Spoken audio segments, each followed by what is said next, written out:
এই অঞ্চলটার নাম বাগপাড়া আলিপচা। দেখতে পাচ্ছেন এই বাড়িটার অবস্থা এরকম ভাবে।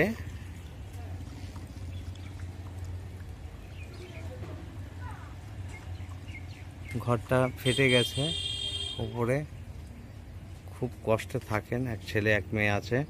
আমি কথা বলবো, আমি শুনে এসেছি একজনের কাছ থেকে। দিদি ভাই আছেন, ঘরে আছেন? বলছি যে এখান থেকে শুনলাম একজনে বলেন আপনার খুব কষ্টে আছেন। হ্যাঁ, খুবই কষ্টে আছে। কি অসুবিধা আপনার? অসুবিধা খাওয়া পড়া, কারেন্ট নিতে পারিনি পয়সার জন্য, কারেন্ট কেটে গেছে। কারেন্ট নেই না ঘরে? আপনার কয় ছেলে মেয়ে? এক ছেলে মেয়ে। এক ছেলে এক মেয়ে। কি করে তারা? ওই মেয়েটা এখন মানে কদিন সিলাই যাচ্ছে, আবার যেতে পারছে না, খাওয়া দাওয়া তো সেরকম নেই। আচ্ছা, ও পড়াশোনা করে? পড়ছিল, পড়তে পড়তে মানে খুব কষ্টে সংসার যাচ্ছে। হ্যাঁ। তো মেয়ের মাইনে আটকে গেছিল, হ্যাঁ, যার জন্য উনি আর স্কুলে ভর্তি হলো। আচ্ছা, কোন ক্লাস পর্যন্ত পড়েছে? মাধ্যমিক। ও মানে দশম শ্রেণী পর্যন্ত পড়ে পরীক্ষা দিয়েছে। হ্যাঁ। আচ্ছা, আর ছেলের বয়স কত এখন? ছেলের বয়স ওই 17-18 না তার বেশি? বেশি হবে। আচ্ছা। গরিব ঘরে অত কাজকর্ম নেই। হ্যাঁ হ্যাঁ, হ্যাঁ। কোনো রকম বলছি না, সংসারটা চালাচ্ছি। আপনি কিছু করেন? আমি করছিলাম পরের বাড়ি কাজ। হ্যাঁ। এখন এই এত কোমরের যন্ত্রণা, এখন আর পারি না। আচ্ছা, বেশ। ছেলে কিছু করে? ছেলে বলতে ও যখন কাজ হয় যায়, হ্যাঁ। তবে সব সময় হাতে পয়সা দেয় না, খুবই কষ্টে সংসার চলে। আচ্ছা, মামুনি আছে ঘরে? হ্যাঁ। একটু ডাকুন না, ওর সাথে কথা বলি।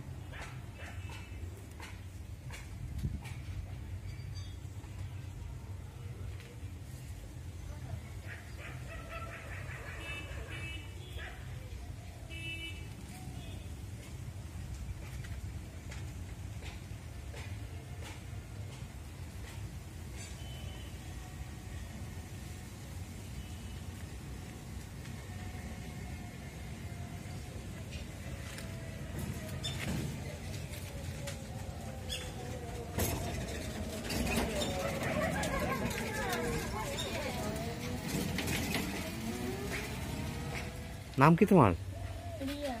রিয়া। মা বললো যে দশম শ্রেণী পর্যন্ত পড়েছো, পরীক্ষা দিয়েছো। বেশ, এখন কি করছো? সেলাই কাজ করো? বাহ। কি কি কাজ শিখছো? ব্যাগের? কাপড়ের ব্যাগ না চামড়ার?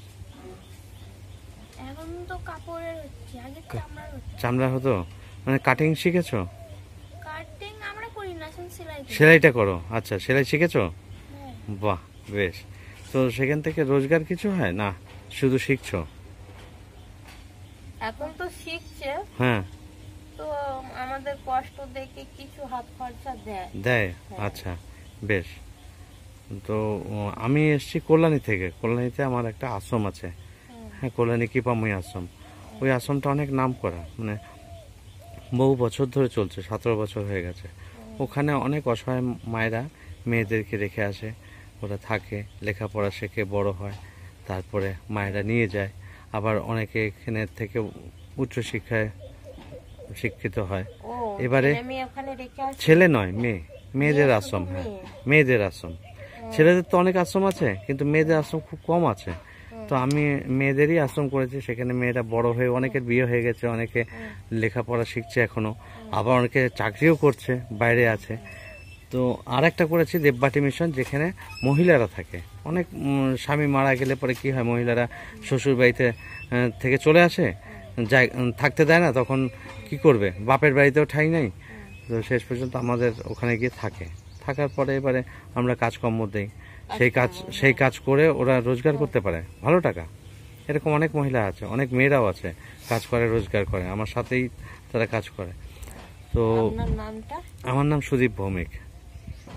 হ্যাঁ, তো আমি আপনাকে লিফলেট একটা দিয়ে যাব, আপনার কষ্টের কথা আমি শুনলাম। তোমার দাদা আছে? দাদার নাম কি? অভিজিৎ।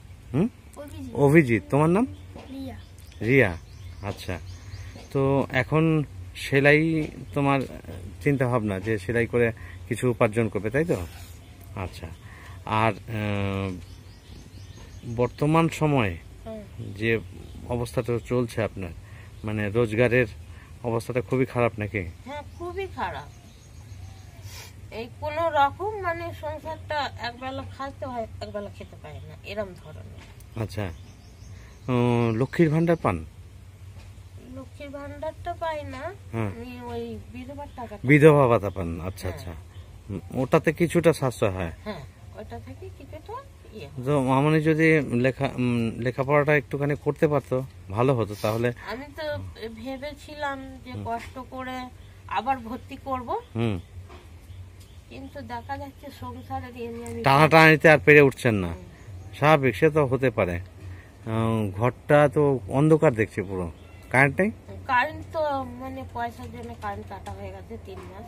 তাই নাকি? হ্যাঁ, ও, কত বিল এসেছিল? 2000। 2000 টাকা? সে তো অনেক বিল। অনেক বিল দিতে পারেনি, কেটে দিয়ে গেছে। যা, তা এখন অন্ধকারই থাকেন? অন্ধকারের সাথে ও, তো এখন যেটা পরিস্থিতি সে তো খুবই ভয়াবহ। হ্যাঁ। মানে 2000 টাকা দেওয়ার মতো ক্ষমতা তো আপনার নেই, যা দেখছি। ছেলে রোজগার করে না? কিছু তো ভালো কাজ হয় না। কাজ হয় না? না, ভালো কাজ হয় না। আচ্ছা, রান্নাঘর কোথায় আপনার? রান্নাঘর নেই, ওই দেখুন হ্যাঁ, রান্নাঘর। এটাই আপনার রান্নাঘর, তাই তো? এখানেই রান্না করেন? এখানে রান্না। কিন্তু বর্ষার সময়? হুম? বর্ষার সময়? বর্ষার সময় ওই এখানটা একটু দুটো ইট পাতি, হুম, এতে রান্না করি। ঘরের ভেতরে? হ্যাঁ, তাও তো কষ্ট হয়। কিছু করার নেই। কিছু করার নেই। মামনি ঘুমিয়েছিল, ওকে ডেকে নিয়ে আসলেন। আচ্ছা, 1 মিনিট। এখন আপনাদের কি সমস্যা মেটাতে পারলে আপনারা একটুখানি সুরাহা পাবেন? আমার সমস্যা একটু যদি লক্ষ্মী ভান্ডারের পয়সাটা দিয়ে করতো, হুম, বেশি করলে তা আমার সংসারটা সচল বচল চলতো। আপনাকে তো একটা ভাতা দেয়, হ্যাঁ, বিধবা ভাতা পান আপনি। লক্ষ্মীর ভান্ডার তো এখানে যারা করে তাদের কাছে গিয়ে যোগাযোগ করতে হবে। আমি তো অনেক দূর থেকে এসেছি, কল্যাণী থেকে, আর আপনার এটা জেলাটাই আলাদা, হুগলি জেলা। তাহলে আপনারা কিছু দিয়ে সাহায্য করলে আমার একটু সুবিধা হবে। বেশ, ঠিক আছে, সেটা নয় করলাম। ও যদি পড়াশোনা করতো তাহলে হ্যাঁ, আমিও চাই যে পড়াশোনা করলে পড়াশোনাটা করুক। আমি হয়তো দায়িত্ব নিতাম।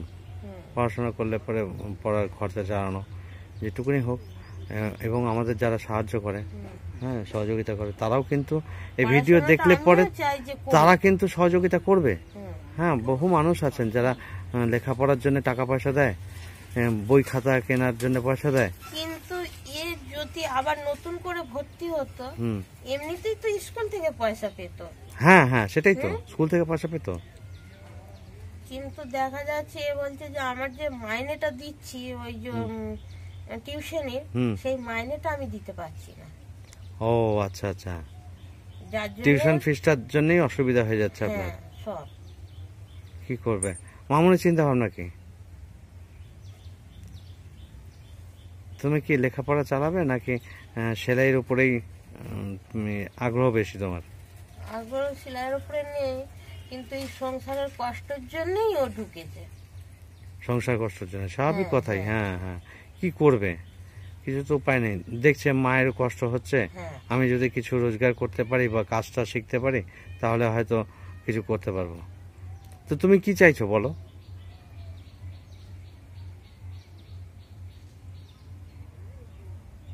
তুমি কি চাইছো? আমি চাইছি এখন সেলাই কাজটাই করতে। সেলাই কাজ করতে? করবি না, তোকে যদি সাহায্য করে তাও করবি না। ওটা ওর ইচ্ছা নেই, এখন ওখান থেকে সরে এসছে। পড়াশোনার ইচ্ছাটা চলে গেলে না একবার, ওটা ফিরিয়ে আনা খুব কঠিন। হ্যাঁ, সেটা কাজের মধ্যে ঢুকে গেলে পরে কাজটাই তখন চিন্তা ভাবনার মধ্যে থাকে। যাই হোক, আমি দেখলাম চেষ্টা করেছিলাম যে যত কষ্টই হোক পড়াবো। মাধ্যমিকটা পাশ করলে পরে ওর কিন্তু কিছুটা কাজে লাগতো ভবিষ্যতে। ঠিক আছে, আমি পুরো ব্যাপারটা শুনলাম, যতটা পারি আমি সাহায্য করবার চেষ্টা করব। ও যদি লেখাপড়া করতো, লেখাপড়া চালানোর জন্য আমি ব্যবস্থা করে দিতাম, বুঝতে পেরেছেন? সেলাই যখন শিখছে তাহলে সেলাইটা শিখুক, ভালো মতো শিখতে হবে, শিখলে পরে মানে যাতে কাটিং শিখতে পারে, কাটিং শিখে নিজে রোজগার করতে পারে। যদি দেখা যায় যে ও কিছু জিনিস তৈরি করবে, প্রোডাক্ট, এমন কিছু সেলাইয়ের এখন কিছু মূল্য নেই। কে বলেছে নেই? হ্যাঁ, অনেক মূল্য আছে। এখন তো মানে নতুন নতুন জামা প্যান্ট কিনে পড়ছে, কম খুব করছে। হ্যাঁ, তো আমার তো সেটা অপছন্দ। আছে আছে। ও যদি, আমি বলি, একটা ব্লাউজ যদি বানাতে পারে, তাহলে সেই ব্লাউজ কেউ হয়তো অর্ডারি ব্লাউজ একটা ওকে বানাতে দিল, তার মজুরি কত জানেন? সবথেকে কম হচ্ছে 250 টাকা, 300 টাকা, 350 টাকাও মজুরি আছে। আশা ছিল মেয়েকে পড়াবো। হ্যাঁ, বুঝতে পেরেছি। খুবই আশা ছিল যে মেয়েকে পড়াবো। তো ও তো সেই দিক থেকে সরে এসছে। ওর কিন্তু দেখা যাচ্ছে যে মাধ্যমিকে দুটো জিনিসের জন্য ফেল করেছে। অঙ্কতে- দুটো বিষয়ে। হ্যাঁ, কোন কোন অঙ্কটারই বিষয়? পরীক্ষাটা দিয়ে তারপরে যা খুশি করো। ওর ইচ্ছেটাই নষ্ট হয়ে গেছে। হ্যাঁ। হ্যাঁ, ইচ্ছেটা নষ্ট হয়ে গেছে বলে ও আর এগোতে চাইছে না পড়াশোনার দিকে। একটা আগ্রহ থাকার দরকার থাকে, সেই আগ্রহ না আমি থাকলে তো তো। এত কষ্ট করে টেনে নিয়ে গেলাম পড়াটা। হ্যাঁ হ্যাঁ, সে তো স্বাভাবিক কথা। সাহায্য তখন নিইনি। হ্যাঁ হ্যাঁ হ্যাঁ হ্যাঁ। হ্যাঁ, এখন আমার আস্তে আস্তে বয়স হচ্ছে। হুম। এবার ও দেখছে যে মা পাচ্ছে না। হুম। দুটো পয়সার জন্য মানুষ ঘরে এসে বলে যাচ্ছে। হ্যাঁ, সে তো হবেই। ও যদি মানে সেলাইয়ের কাজ করে তো করুক, মানে আগামী দিনে কিন্তু ভালো কাজ শিখলে পরে পয়সা রোজগারের একটা জায়গা তৈরি করতে পারবে। পয়সা রোজগারে যেমন তেমন মেশিন আছে ঘরে? না, মেশিন মেশিন নেই, আচ্ছা। পয়সা রোজগার যেমন তেমন একটা তো কিছু পাস করতে হবে তাকে। হ্যাঁ, সেটা তো ও আমি বলছি মাধ্যমিকটাই নাই ভালো করে পাস করে নি, তারপরে যদি না পড়ে না পড়বে।